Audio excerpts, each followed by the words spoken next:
HB news में आपका स्वागत है। और आज हम आए हुए हैं रामगढ़ दूसरी कयामपुर सागवान सिटी में, जहां पर कि हमारे बीच सागवान सिटी के डायरेक्टर डॉक्टर नरेंद्र सागवान जी आज हमारे बीच मौजूद हैं। सर, बहुत बहुत स्वागत है आपका एचबी से जुड़ने में। और सर, हम सबसे बड़ी जो हमारी आज चर्चा का विषय है वो है happy and safe Diwali. Happy and safe, खुशियों भरी दिवाली और सुरक्षित तरीके से हम किस तरीके से मना सकते हैं, तो सर कुछ प्रकाश डालेंगे। सर्वप्रथम विशाल जी, आपको बहुत बहुत धन्यवाद। और मैं नरेंद्र सागवान, मैनेजिंग डायरेक्टर सागवान सिटी, सागवान ग्रुप और सागवान परिवार की तरफ से सभी अलीगढ़ वासियों को दीपावली की शुभकामनाएं देता हूं और सभी को का धन्यवाद अदा करता हूं। और जैसा कि विशाल जी आपने एक क्वेश्चन उठाया कि हम एक अच्छी दिवाली किस तरह हम मना सकते हैं, तो मेरा ये मानना है कि हम दिवाली का जो ये पर्व होता है ये बड़ा हर्ष उल्लास खुशियों का होता है। तो इस पर्व को मनाने के लिए हम मिठाई बांटें, संगीत में इसको मनाएं, पटाखे का कम से कम यूज़ करें, क्योंकि आज की डेट में पटाखों से बहुत सारे घटनाएं होती हैं और ऐसी घटना दुर्घटना को अंजाम ना दें। तो कोशिश करें कि ज़्यादा से ज़्यादा आपस में मिष्ठान बांटकर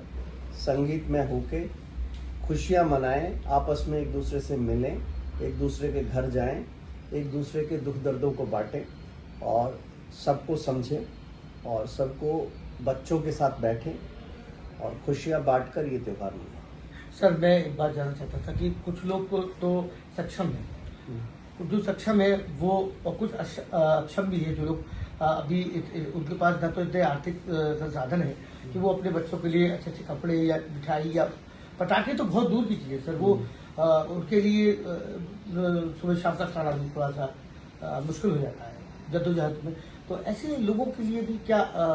उनके बीच में जाके 10 मिनट खुशियाँ बांटी जा सकती है? हाँ, क्यों नहीं विशाल जी, बिल्कुल खुशियाँ बांटी जा सकती है, क्योंकि दिवाली का एक पर्व ऐसा होता है, उसमें अगर जैसे कोई भी दिवाली मनाता है तो मैं ये मानता हूँ जैसे कि बच्चे पटाखे जलाते हैं और अन्य तरीके से खुशियाँ मनाते हैं, तो खुशियाँ मनाना कभी कभी देखने से भी उतना आनंद आता है जितना कोई करने वाले को आता है। तो ऐसा नहीं है, और आपको और हमारा सबका कर्तव्य, सबकी ड्यूटी है कि सब हम लोग एक गरीब जनता के बीच में जाके कुछ मिष्ठान बांटें, कुछ उनके लिए कुछ ऐसा हर्षोल्लास ताकि वो मना सके, कुछ अच्छे खुशी बांट सके, उनके बीच जाएं, हम उनसे बातें करें और कुछ न कुछ अपनी सामर्थ्य के हिसाब से उनके बीच उनको डिस्ट्रीब्यूट करें, तो जाहिर तौर पर उनको खुशी मिलेगी और अच्छी दिवाली मनेगी। ये भी दिखा सकता है, रोड आ रहे हैं, आपने देखा होगा कई बार आप कार से जाते हैं तो कई बच्चे, छोटे छोटे बच्चे और उनके माँ बाप वही सड़क पर फुटपाथ पे वो उन बच्चों को वहीं सुलाते हैं, वहीं खिलाते हैं। तो सर, ऐसा जो कोई पात्र व्यक्ति का दिख जाए, बुजुर्ग भी होते हैं, बच्चे भी होते हैं, महिलाएं भी होती हैं, तो अगर आपको लगता है ये पात्र हैं तो उनकी मदद अगर हम इस त्योहार पे करेंगे तो मन को तसल्ली तो मिलेगी और साथ ही एक सामाजिक जो हमारा नैतिक जिम्मेदारी पूरी होगी। हाँ जरूर, अगर आप देखते हैं कि कोई भी ऐसा व्यक्ति है जो कहीं ना कहीं दिवाली की खुशियों से वंचित है, तो अगर आप थोड़ा सा उसको सहारा देके कुछ ना कुछ अपने पास से उसको योगदान देके कुछ ना कुछ कपड़े वगैरह या कुछ जो है खाने पीने की वस्तुएं या मिष्ठान देकर अगर आप खुशियाँ बांट सकते हो तो ज़रूर सबका कर्तव्य बनता है, वो करना चाहिए। जो गरीब लोग जितने भी होते हैं उनकी कहीं ना कहीं मदद करनी चाहिए और खुशी इस बात की भी होनी चाहिए, क्योंकि दिवाली पे आप जानते हैं कि जितनी भी कंपनियां होती हैं, जितने भी बड़े बड़े आप जितने भी कॉरपोरेट घराने हैं, सब में कहीं ना कहीं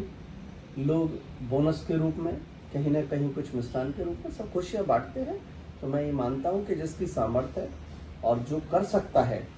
वो जरूर गरीब लोगों के बीच में जाके इस तरह का कुछ ना कुछ ऐसा योगदान दे अपना, और कुछ ना कुछ बांटकर खुशियों में चार चांद लगाए। एक और खास सवाल सर, आपने देखा होगा कि चाइना की जितनी झालरें आ रही है और हमारी लोग जो हमारे देश के लोग हैं और प्रजापति समाज से हैं, वो दिए बनाते हैं, तो क्यों ना हम उनका बहिष्कार करें जो चाइना से हैं, हम जो हमारे स्वदेशी हैं, जो हमारे जो छोटे छोटे बच्चे भी लगाते हैं वो लोग तैयार करते हैं, तो रोडों में बेचते हैं, आपने देखा होगा। तो ऐसे भी उनकी मदद कर सकते हैं कि हम उनसे दिए लें और उससे दीपोत्सव करें। बिल्कुल, ये बहुत ज़रूरी है कि हमको कोशिश ये करना चाहिए कि हमारे जितने भी भारतीय परंपरा के त्यौहार हैं, जितने भी पौराणिक कथाओं में हमारे जितने भी इस तरह के त्यौहार का वर्णन है, तो उसमें पुराने काल से हम देखते आ रहे हैं कि पहले भी लोग पुराने टाइम में इस तरह के त्यौहार मनाने के लिए जितने भी सामग्री का यूज़ होता था, वो कहीं ना कहीं हमारे गांव परिवेश में रहने वाले लोग और गरीब लोग उसको तैयार करते थे, जैसे कि दिए बनाने का काम होता था, ठीक है, और बहुत सारी छोटी छोटी फुलझड़ी वगैरह बनाने का, बहुत सारे इस तरह के दिवाली पे डेकोरेशन के बहुत सारे आइटम बनाने में गरीब परिवार और गांव परिवेश के लोग उसको तैयार करते थे। तो पहली भी परंपरा थी। अब मैं सभी से ये आह्वान करूंगा कि इस परंपरा को कंटिन्यू रखें और इस तरह की बनी हुई सामग्री सर, बहुत से ये भी देखा होगा कि हस्तशिल्प जो हाथ से बनाने वाली चीजें हैं, सजावट की, तो हमारी बहुत से बच्चियां हैं जो तैयार करती है, रंगोली तैयार करती है, कई चीज। अब तो खैर रंगोली भी आर्टिफिशियल आ गई है, लेकिन जो स्वरूप है रंगोली का वो सर वही होता है। हाँ, रंगोली तैयार करते हैं, जैसे कैंडल होता है, आपने देखा होगा कि घर घरों में पहले कैंडल लगाते थे, उसमें डेकोरेशन वाले बल्ब वगैरह लाइट वाइट का अरेंजमेंट करते थे। तो इस तरह का आज भी बहुत तैयार करते हैं बहुत सारे बच्चे और बहुत सारे परिवार। इस तरह का बहुत सारा, कोई ज़रूरी नहीं है कि हम चाइना के आइटम यूज़ कर ही हम जो है इस दिवाली को अच्छा बना सकते हैं। हम स्वदेशी वस्तुओं का, सामग्री का ज़्यादा इस्तेमाल करके हम इस पर्व को चार चांद लगा सकते हैं। और उन घरों में जो गरीब बच्चे या बच्चियां या जो लोग इस तरह के आइटम बना रहे हैं, उनके लिए भी हम खुशी प्रदान कर सकते हैं। उनकी वस्तुएं खरीद के, वो सामग्री खरीद के उनकी हम मदद भी कर सकते हैं। मदद क्यों नहीं, मदद कर सकते हैं। मदद तो ये सबसे बड़ी मदद ये होती है कि वो जो सामग्री बना रहे हैं, जो वस्तुएं वो बना रहे हैं, वो जो डेकोरेशन और इस तरह के जितने भी दिवाली के टाइम पे त्योहार पे काम आने वाली सामग्री जो बना रहे हैं, उसको हम परचेज करते हैं, तो डेफिनेटली उनकी मदद तो वैसे ही। ये सार्थक जानकारी आज हमें डॉक्टर नरेंद्र सागवा जी दी कि अपने स्वदेशी और हस्तशिल्प से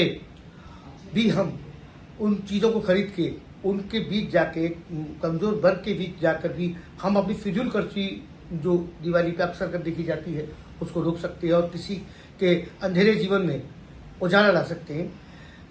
एचबी न्यूज़ में दीक्षा चौधरी के साथ मैं विशाल नारायण शर्मा, सागौन सिटी, अलीगढ़।